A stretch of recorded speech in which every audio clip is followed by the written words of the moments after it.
All right, so let's go ahead and start. We're going to start with a half butterfly. This should not be a difficult posture, at least for most people.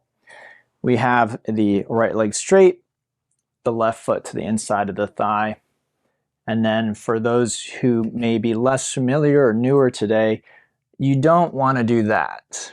Okay, we're just going to relax the arms. And the reason I say that, to be clear, is it's not safe for 5 minutes to do that. If it were 30 seconds or something, fine. And you're welcome to do that for 30 seconds. But I really don't recommend it for the amount of time that we're going to be here. And it's very tempting because some people like the way that feels.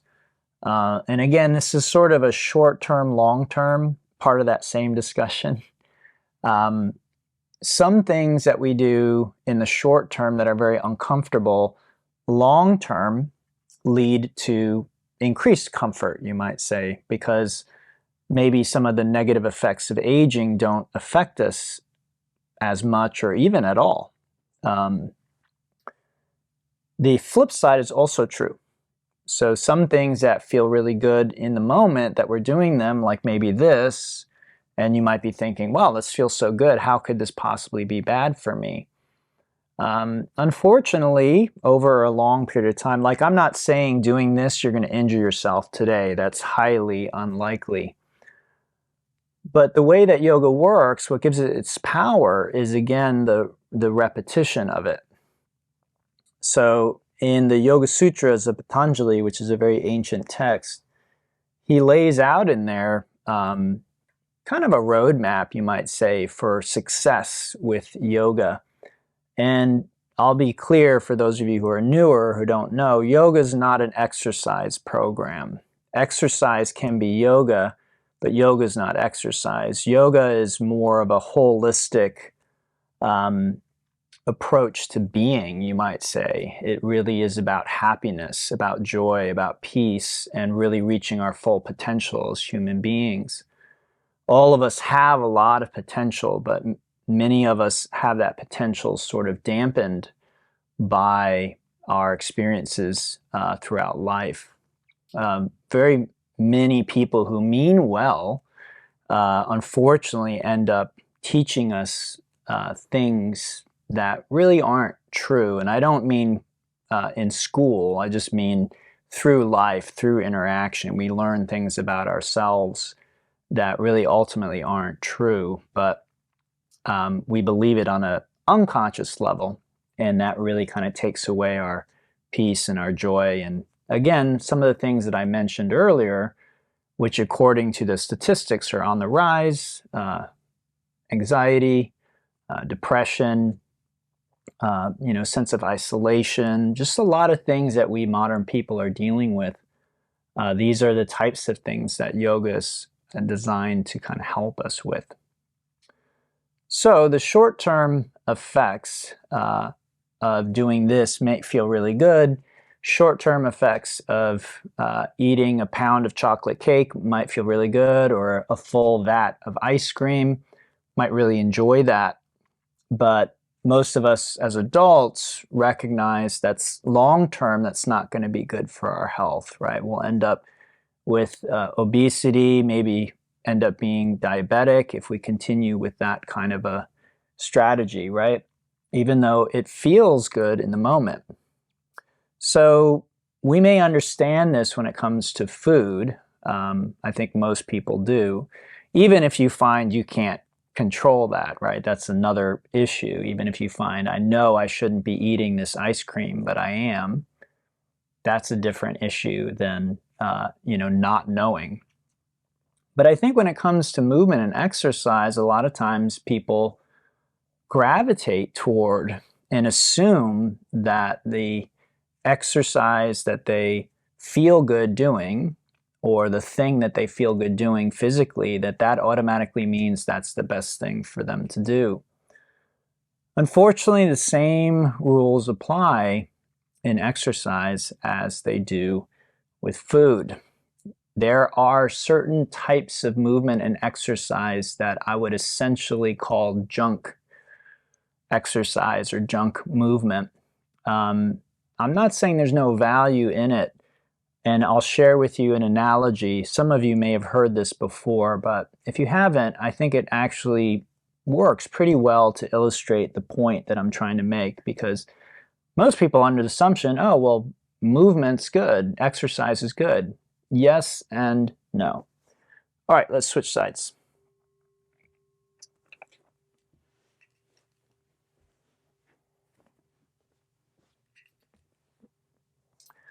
Okay, so we come into this side. We want to feel a little stretch in the back of the thigh here, maybe a little bit in the back. These are the two areas that we're targeting in this posture. So the double in the sequence is 2 areas, and the trouble is, we'll get to that later.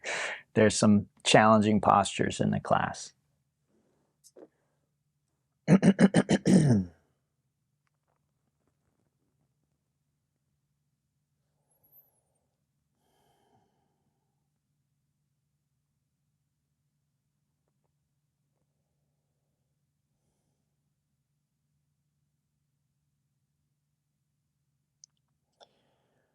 All right, so I'm going to share with you what I call the Happy Meal analogy.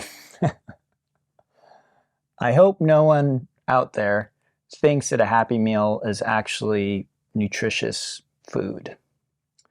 So saying a statement like exercise is good for you is a little bit like saying food is good for you. Yeah, we can't live without food. We can't live without calories.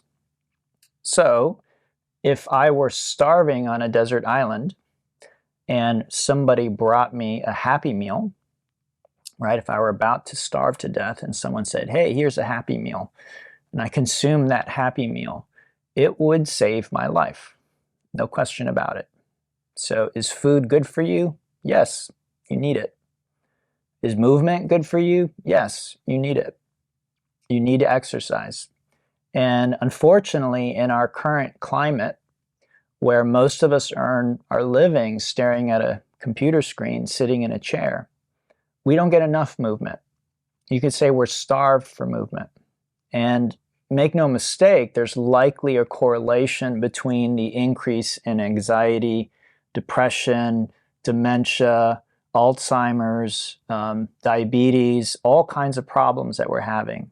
All these things that are on the rise likely will be linked in part to the lack of movement that there is in our culture. Now you might think, well, I'm not moving right now. You are moving. You are creating what's called hermetic stress if you're doing this properly. So don't worry about, I'm not saying you have to be doing jumping jacks all the time. This is a type of movement. It's a type of exercise. Again, exercise can be yoga. Yoga is not exercise. So yes, we are exercising. We are stressing parts of our body in an intentional way. So is movement good for you? Yes. Is food good for you? Yes. You can't live without it. Likewise, you can live without movement, but you can't be happy and healthy without it. There's always an exception, every rule. So again, I don't want you to be like, oh, well, Stephen Hawking didn't move and he seemed fine. Okay, but you're not Stephen Hawking, right? Neither am I. So the chances that we're going to live a happy, healthy life without a certain minimum amount of movement being part of it is very unlikely. And if you suffer from any of those conditions, like insomnia, depression, anxiety, high blood pressure, diabetes, all kinds of problems, if you aren't moving, and you might think you move enough, but you might be surprised if you increase the amount of healthy movement and exercise. You might be surprised at the results when you go to the doctor or when you test, okay? I'm not saying it's a cure-all, because diet, how you manage your stress, what I would call meditation, these things also matter. And what's interesting is more and more the books that I read from scientists are saying these things. Every book I've read recently written by scientists includes meditation as part of their program for health. Sleep, meditation, again, managing your stress, and exercise, diet. These are things that again, scientists that I'm reading books by who are talking about longevity, health, happiness, lowering your risk of all-cause mortality and disease. These are the things they're talking about. So 10 years ago, 20 years ago, there wouldn't have been anything about meditation likely, but there's enough research now that a scientist can come out and say, hey, you need to be doing this if you want to be healthy. So is movement and yoga, exercise, postures, is that a cure-all for all your problems? No. But if you're missing it, then it may be a very important piece in the puzzle. All right, let's go ahead and unwind from that. We're going to rebound for a few moments.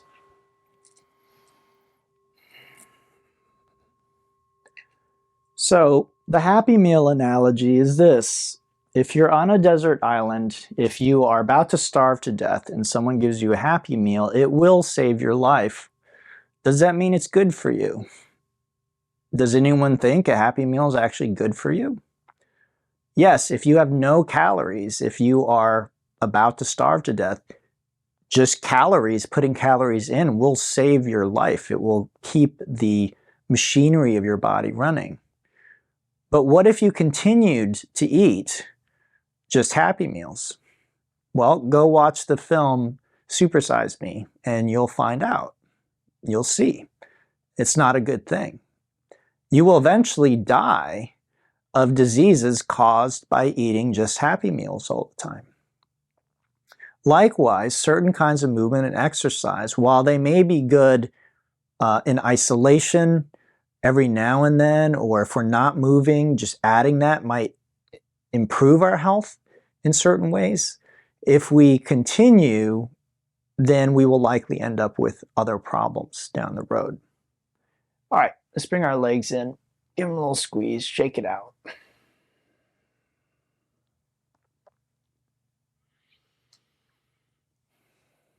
And then we're going to hinge up.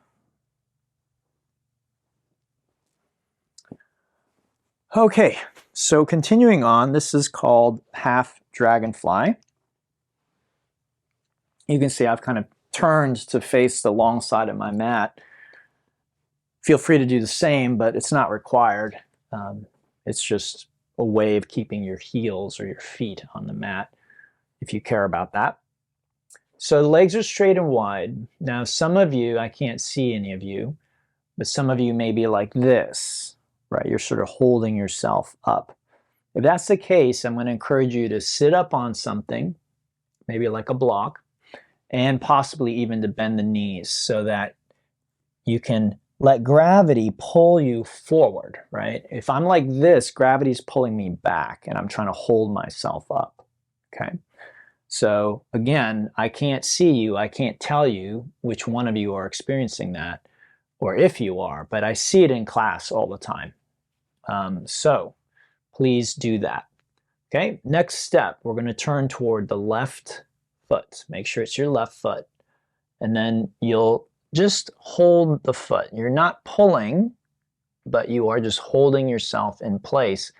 Now, if you have long legs and a short torso and arms, then use a strap or a tie or a belt, okay? Whatever you've got, just put something around there and just hold that with both hands. Now, what we're looking for is a feeling of stretch in here. So it may feel like the back of the thigh here and the inside, so this region here. And then we're also looking for sensation here. Okay, so ideally both, but maybe just one. So it depends on your body. Okay, so for me, I feel a little bit, but not as much as I'd like. So what I'll do is I'll roll my right shoulder over my left shoulder. So I sort of stack, and then now I feel it here and here at the same time. Now, for some of you, you may only get one, and that's okay. I'll take one. But ideally, if you can, you try and wiggle around and find where you can feel both at the same time, okay? And again, this is creating what is called hermetic stress. Hermetic stress is stress or discomfort that ultimately leads to better health, better happiness. Okay? So again, that's essentially what exercise in all its different forms do. So again, going back to the happy meal, there's certain kinds of movement that are fine when done in moderation. But what tends to happen with movement, and this is true of anything that generates a flow state, and this is kind of the problem, you might say. Flow states are generated when there's a certain number of criteria that are met. And flow state is generally when we experience, I don't know, a sense of really achieving something in our lives. So some of you go into flow at work, maybe not all the time, but maybe if you're a coder or maybe if you're in sales, you've had days where you just feel like you're on it, right? It feels like you can't really do any wrong and you achieve maybe what took you a week to do in one day. Well, that's a flow state. And there's been research done on flow states. And when we're in flow, we generally are, yes, we're most efficient. We're also enjoying the experience, at least to some degree. Because again, there's this sort of innate sense of like accomplishment.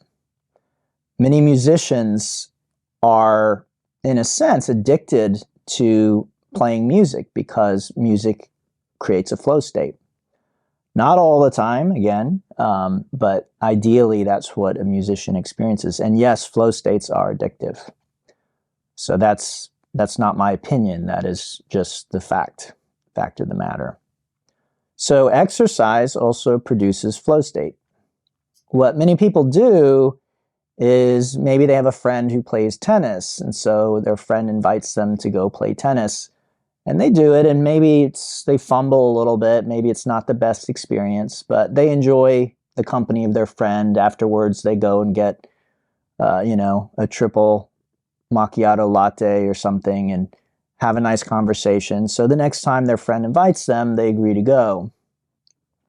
So they go enough that maybe one day they start to experience some flow when they're doing the playing tennis.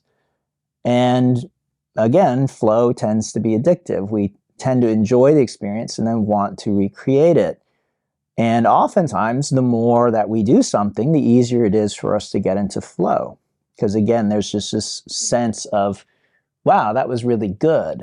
Again, no one's going to experience flow every single time they play tennis, every single time they play music, every single time they're at work. But people tend to gravitate toward flow states. The career that they first discovered flow state in was with surgeons. Some of you know I used to date a surgeon, and it's a highly addictive thing. They need to focus so intensely that it brings them into this kind of flow state. Again, not every time, not all the time, but I would say that career generates a lot of flow and thus, in a sense, a lot of addiction.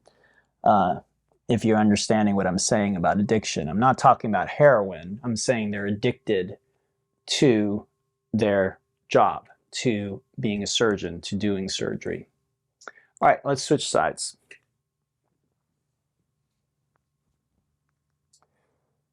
So with that knowledge that flow states are addictive, what often happens to people with movement and exercise is they do something that they enjoy and then they kind of get stuck on doing that one thing. I remember I used to work at a studio where there was a young woman who would come in and take like 3 classes a day. I worked at a hot studio, and she would like take 3 really difficult classes a day. And there was people who worked at the studio who were very concerned about this young woman because they were afraid that she was addicted to doing the yoga and the yoga postures. So I do want to be clear about that, even yoga and spirituality, meditation can create flow states. So my background is in Zen meditation, and in a book that I really like, written by an ancient Zen master, he talks about that. He talks about addiction to meditation states and that that's a problem. So again, is meditation good for you? Yes, but not if it is your addiction, and not if doing meditation is simply a way for you to, in a sense, get a fix. So this is a rather sophisticated discussion because, again, for most people, it's sort of more basic. Is movement good for you? Yes. Is meditation good for you? Yes. Because most of us aren't at that place where we're having addiction. Now, I say it happens way more with exercise than it does with meditation, because most people don't do enough meditation to experience consistent flow like that. You usually need to go pretty deep and have a lot of sort of hours logged meditating. It doesn't mean meditation is not good for you. It is. It's still good for you even if you're struggling. Same with exercise. So, like I said, with exercise, let's again take tennis and say I get addicted to tennis. And most of us don't have a lot of time, right? I mean, raise your hand or speak up if you've just got plenty of time. But even people I know who are retired, they tend to fill their day with activities. And so most of us aren't going to spend all day doing different kinds of movement. We're going to probably have one section. For many of you, this is it for you today. Again, I'm not talking about walking around the office or walking around your house or walking to and from your car. I'm talking about intentional, hermetic stress that's going to benefit us. Yes, all that little movement is helpful, but it's not enough. So for most of you, or many of you, I suspect, this will be it for today. This will be your movement for today, which is great. But for many people, again, just using the example of the tennis, if I'm planning on playing tennis and I only have a limited amount of time, well, then that's probably going to be it. And so what happens for many of us is we just end up doing that one kind of movement. And a lot of times that ends up being like the Happy Meal. Tennis, you have a dominant side, right? You don't switch the racket back and forth. You tend to have a backhand and a front hand, and you maybe favor certain things, certain moves. And so certain muscles are getting worked, certain joints are getting worked, other ones are being underutilized. Now, again, a little bit of that is fine, but a lot of it can start to be problematic. So I see this with people. There are people I know who are essentially addicted to their exercise or sport of choice. Seen it very often with runners, because running does create a documented high. So we know this. This is, again, not my opinion. This is fact. Runner's high is a real thing. And the people that experience it, oftentimes they get addicted to it. So even though they're starting to get pain in their knee, they'll just wrap the knee, put a little, muscle relaxer or muscle balm on it, and then go for a run, hope for the best, even though their body is saying, hey, look, something is wrong here. You need to stop. Now, again, I'm not trying to demonize running. I've seen it with yoga, right? I've seen it with tennis and pickleball and other things. It could be anything, right? Any type of movement that we then start to do to the exclusion of other forms of movement. So let's rebound here. The problem for many of us, again, is likely going to be time, that we have a limited amount of time. And because we experience flow and we crave flow, again, we're addicted to it. But because we crave that, we will then prioritize, right? If I'm addicted to tennis and someone says, hey, come with me to yoga class, I'll be like, no, I've got a tennis match that I'm going to later. I don't have time for yoga. Even though the yoga might help balance out what you're doing with the tennis. All right, let's bring those legs in, shake it out. Now, if you found that pretty easy, it's likely you'll find this next one challenging. Again, the challenge is there for specific reasons. I didn't just make this difficult for difficulty's sake, okay? All of these are targeting specific areas in the body to try and make those areas healthier and stronger. Let's hinge up. And then we'll come into a tabletop position. This is what we call marauding bear in yin. It's like a cat-cow, but you just see a little more variety in your movement. You're just stretching things out. Okay, take your time.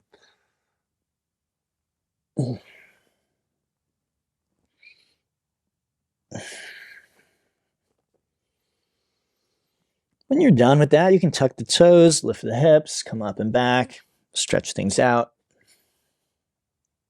Pedal back and forth, roll over the toes, circle the ankles, bend those knees, kick those legs. All right, and now we're going to do an unusual posture that you may not have done in yoga before. And we'll bring the left knee forward. And I'd like you to notice the orientation of my left foot. So it's like a pigeon, but the foot is not underneath me like that. That would be a pigeon, right? This is like this. And this is called a half seal, okay?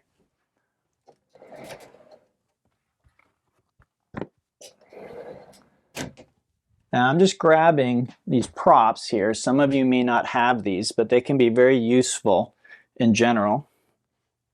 And I do recommend that you get some for your home practice. They're not particularly expensive. The cork ones will be a little more. These are made of cork. But you can get them of many different materials. So usually it's going to be like a foam rubber. But I like natural materials in general, so I chose the cork. I've also seen wood ones made of wood. Okay? So I'm using this to prop me up. The temptation in this posture is to do something like this. Okay? Now the problem with this is there's no real stress anywhere. I don't feel it anyway. I'm not creating hermetic stress. Again, hermetic stress, usually if we're doing it properly, there's some discomfort there. In other words, it's not a position you're going to want to hold forever.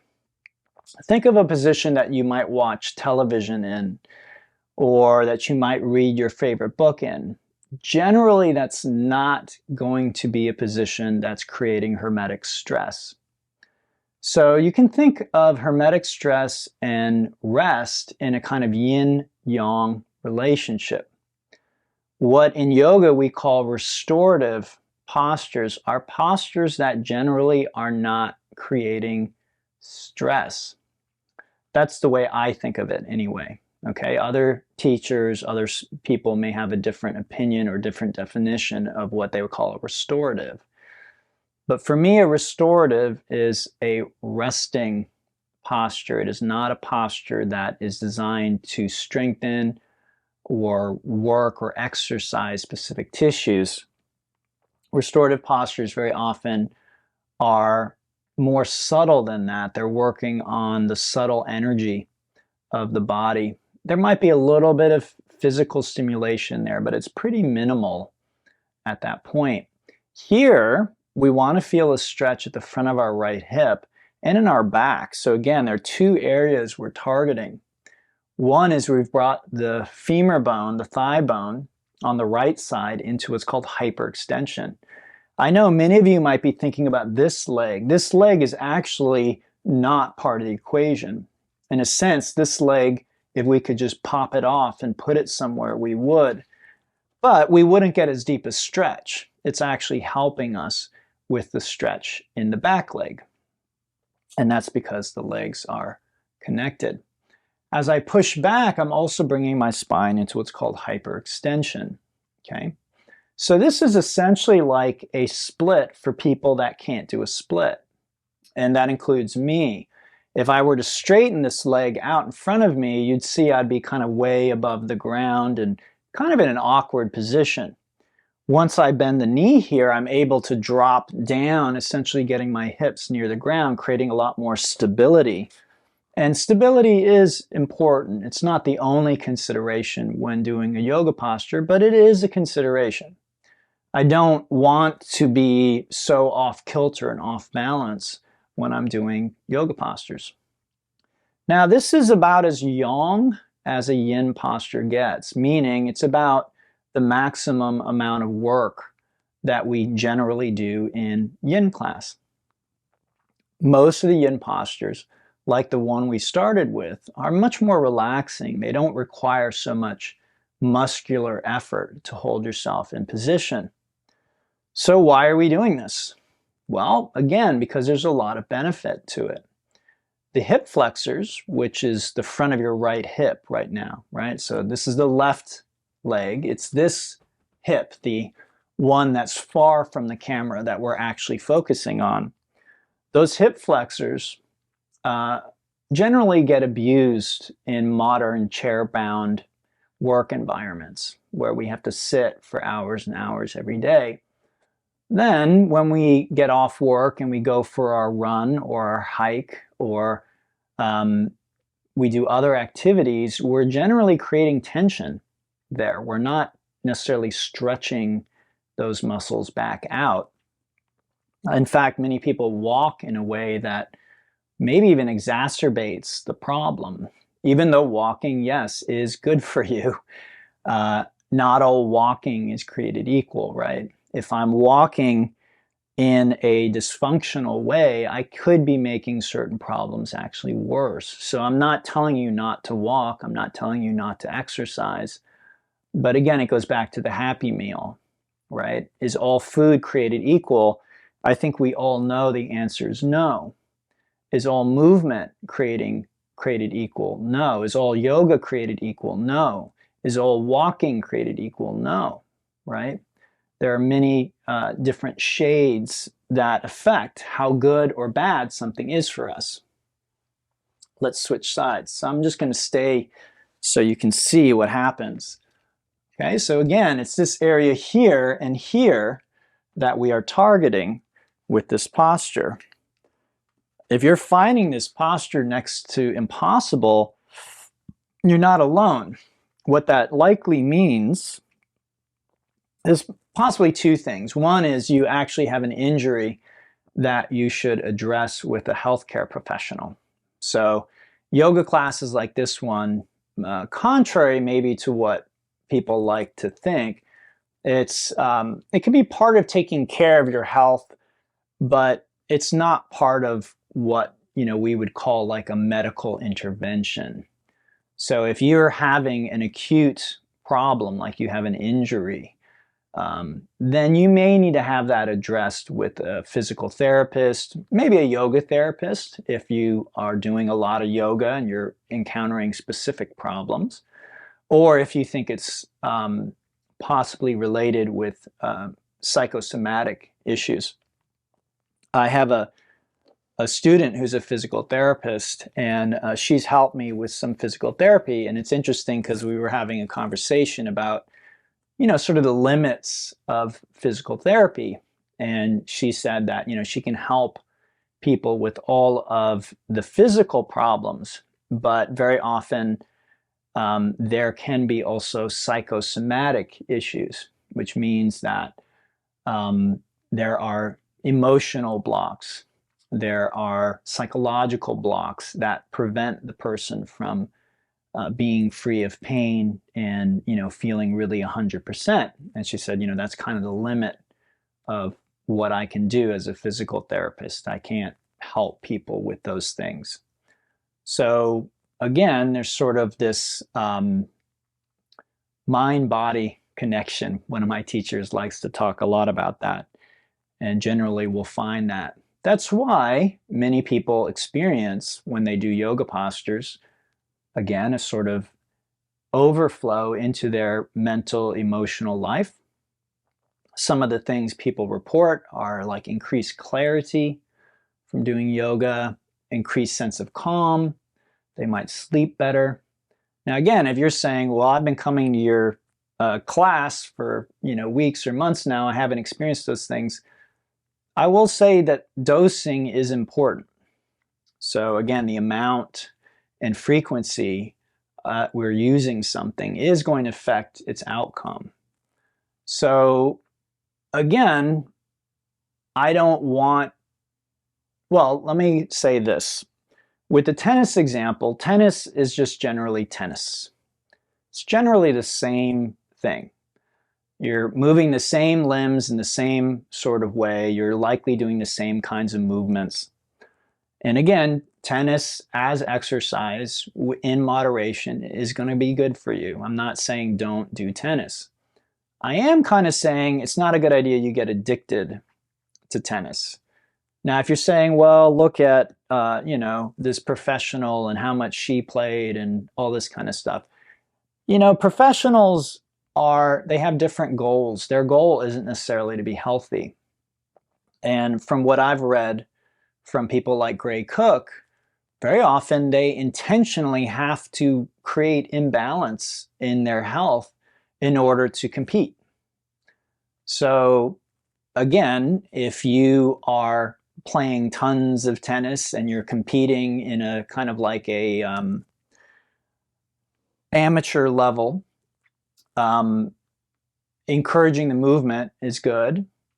But sometimes when we're competing, even at an amateur level, we ignore the pain.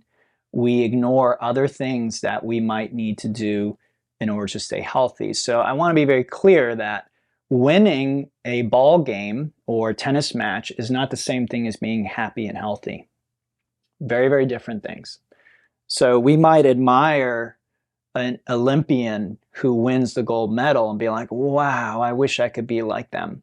But you don't know what their health is like, right? You don't know what sorts of pains and aches and things they have to do to maintain that, right? They might be taking ice baths for 30 minutes a day just to deal with the inflammation and discomfort of winning that gold medal. Are you doing that? Do you want to do that?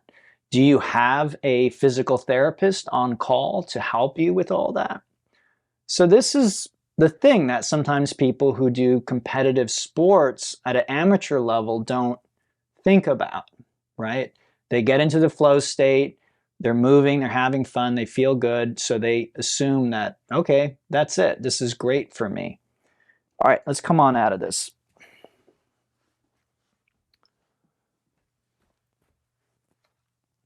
So again, I want to be very clear. I'm not telling you not to do any competitive sports. I'm not telling you to quit your tennis team or stop your pickleball or hockey or whatever it is you do. But I am asking you to be mindful, right? To just be looking out for these things. Now, the difference, and part of the reason why I'm such a fan of yoga, in terms of if we just look at yoga as movement, right? If we're ignoring the spiritual and psychological parts of yoga, which are a big part of it, but let's just set that aside and say, well, I'm just doing yoga for movement, exercise. What you'll find in a well-designed yoga program, and they're not all well-designed, I'll put that right out there, okay? But what you'll find in a well-designed yoga program is a variety of movement for different parts of the body and different kinds of movement. So even with the Bright Fire classes that we do twice a week, those of you that come to both classes know we're doing very different kinds of movement from the one class to the other. We're also, from week to week, doing different kinds of movement, right? This class is different than the class we did last week, and next week's class will be different than this one. There'll be some different postures, different hold times, and different counter stretches. All right, so let's give our legs a little squeeze here. And then we're going to do what's called the twisted roots. So you definitely want to make sure you know your left and your right. Okay, you might need to do that trick and check. Okay, you know, the L is the left side. We're going to cross the left knee over the right, and then here's the tricky part. We're going to go to the left. And for most people, that feels somewhat unnatural or awkward, but that's what we're doing here. And what we're trying to achieve is have this left leg pull on my right femur, my right thigh, and stretch these muscles here, which is exactly what I'm feeling here. Simultaneously, it's twisting my spine, right? So my right hip is being drawn over my left, and my shoulder is basically staying near the ground there, and that's creating what we call spinal rotation. So again, the name of this sequence is double trouble, and what I'm trying to do is target hips and spine, hips and spine, hips and spine. So that's true in this posture as well. So for that reason, this is why I am such a big fan of yoga for movement. And again, you can say I'm biased and that's fine, but there's just one kind of tennis. There's just one kind of pickleball. There's just one kind of running a marathon, right? It's very repetitive. You're using the same muscles and same joints in the same way over and over and over again. With yoga, there's a lot of variety, or at least there can be. Again, some people, again, going back to flow state, okay? Talk about flow state and addiction. There are styles of yoga, they're called styles of yoga, but they're not really styles. They're a sequence, and they are marketed as a style, but it's essentially a set of postures that are done in the same exact way every time. There are also slight variations of that where some styles will be like, well, you can insert a different posture here or there. Or they have a few sets of different postures, but essentially you're doing always the same thing in the same way. I'm not going to name names, but hopefully people who are familiar with this stuff will identify what I'm talking about. Now, again, there's nothing wrong with that if it's done occasionally. But what I've seen, and again, I've seen this firsthand, I'm not making it up or exaggerating. I've seen this having worked at different yoga studios. People get addicted to that sequence. They anticipate what's going to happen. They get off, for lack of a better way of putting it, on seeing incremental improvements in what they can do. And again, this is the same with, you know, tennis and running. Oh, I got this time. Oh, I'm improving my time. Oh, I'm doing better than I did last year, right? Our culture tends to reward that kind of thinking and behavior. And so many of us are never told, hey, don't do that, right? Just run and enjoy it and do other things too. Instead, what do you get? You run fast enough, long enough, you get a trophy. People admire you. They say, wow, you won the marathon? Whoa, holy smokes, congratulations. So it can be very hard to pump the brakes when everyone is basically saying, good job, look at you, wow, I admire you, I want to be like you. Unfortunately for our health and happiness, a lot of times pumping the brakes is exactly what we would need to do.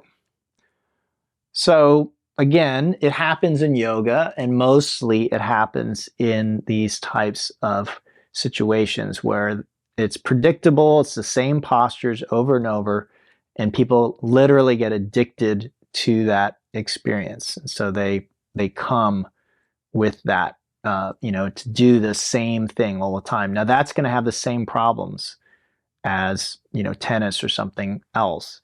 The only thing I'll say about yoga that might be different than tennis is going to be more of a high impact activity, whereas yoga is generally low impact.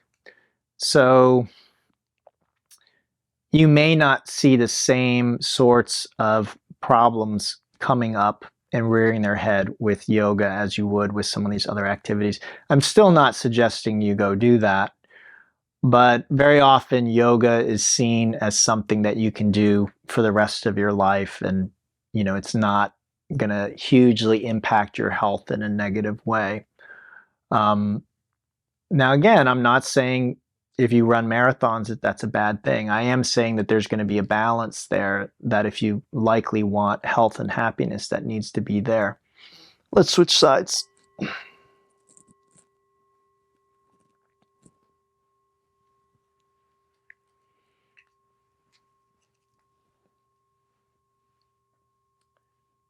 So this brings me to one of my other favorite forms of movement, which is walking, which many of you know I advocate for quite a bit.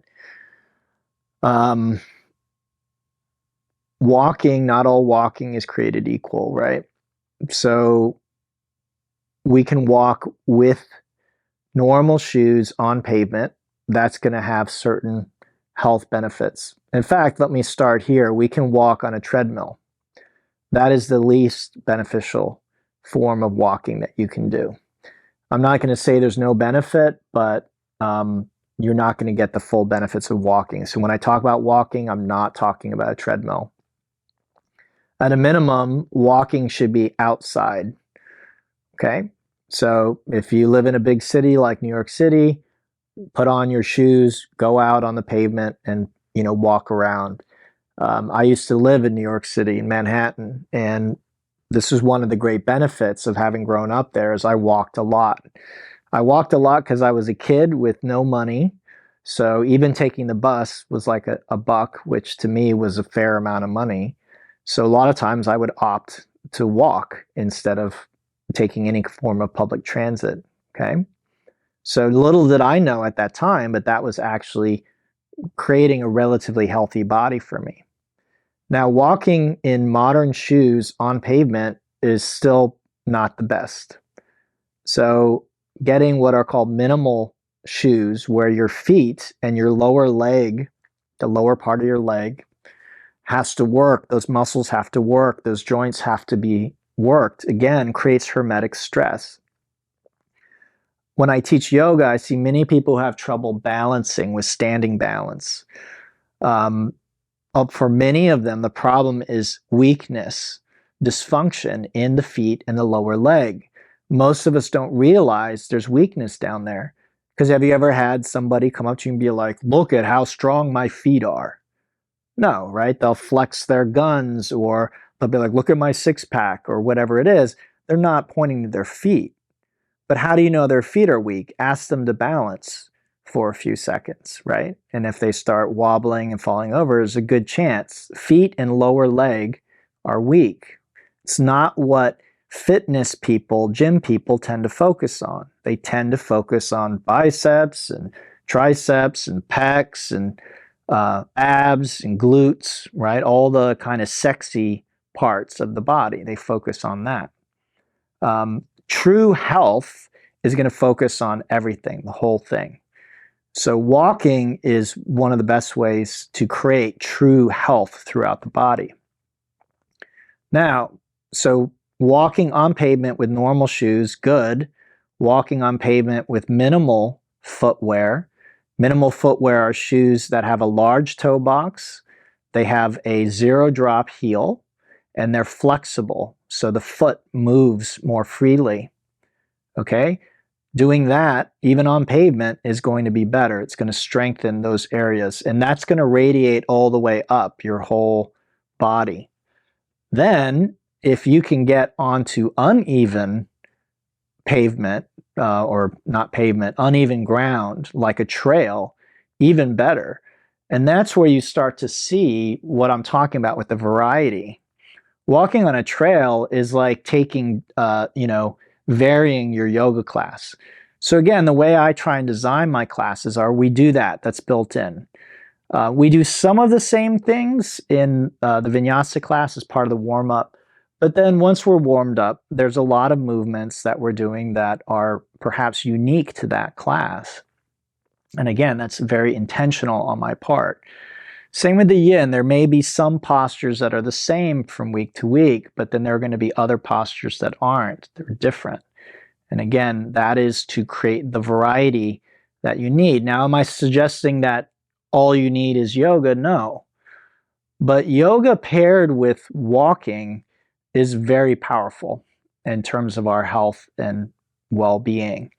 So if you are doing the Monday class and you're doing this class on Friday, and then you're getting out and walking, maybe just around your cul-de-sac or around your office every day, maybe at least for 30 minutes. And then perhaps on the weekend, you take one day to get out on a trail and walk 3 miles, 5 miles, 8 miles. I think you're on the right track toward really improving your health and your well-being. So again, if you're already like super happy and super healthy, then just keep doing what you're doing. But if you're going to the doctor, you're having problems, if you're having trouble sleeping, if your mood is fluctuating, if you're having trouble with your diet, other things, all kinds of things are affected by movement. So again, I'm not saying it's a cure-all, but if it can be an important part of the puzzle, and it can have a kind of domino effect where once we start moving and feeling better, maybe sleeping better and managing our stress, then we might feel like we can tackle other things, like if we have an unhealthy relationship with food, then we find, well, I feel good. I feel like I can, give up whatever it is that I need to give up. All right, let's unwind there.